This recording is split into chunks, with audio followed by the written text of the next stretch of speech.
ট্রাম্পকে স্মরণ করিয়ে দেওয়া হলো বিশ্বকাপ ফিফার টুর্নামেন্ট সিদ্ধান্ত ফিফাই নেয়। যুক্তরাষ্ট্রের প্রেসিডেন্ট ডোনাল্ড ট্রাম্পকে বুধবার স্মরণ করিয়ে দেওয়া হয়েছে 2026 বিশ্বকাপের ম্যাচগুলো কোন কোন শহরে আয়োজন করা হবে সেই সিদ্ধান্ত কোনো দেশের সরকার নয়, বরং ফিফা এই সিদ্ধান্ত নেবে। গত সপ্তাহে ট্রাম্প বিশ্বকাপের ভেন্যু বদলে ফেলবার সতর্কবার্তা দিয়ে বলেছিলেন তিনি চাইলে বিশ্বকাপের 104 ম্যাচের জন্য ভেন্যু শহরগুলোকে অনিরাপদ ঘোষণা করে পরিকল্পনা পরিবর্তন করতে পারেন। অথচ ফিফা 2022 সালেই বিশ্বকাপের ভেন্যু চূড়ান্ত করেছে।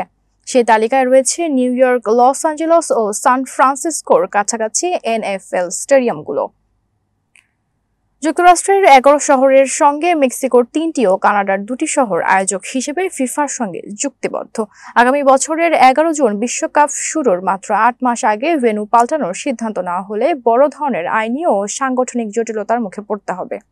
লন্ডনে গতকাল খেলাধুলা ভিত্তিক এক ব্যবসায়িক সম্মেলনে ফিফার সহসভাপতি ভিক্টর মন্টেগোলিয়ান এই নিয়ে বলেন, এটি ফিফার টুর্নামেন্ট, ফিফার এখতিয়ার, সিদ্ধান্ত ফিফাই নেয়।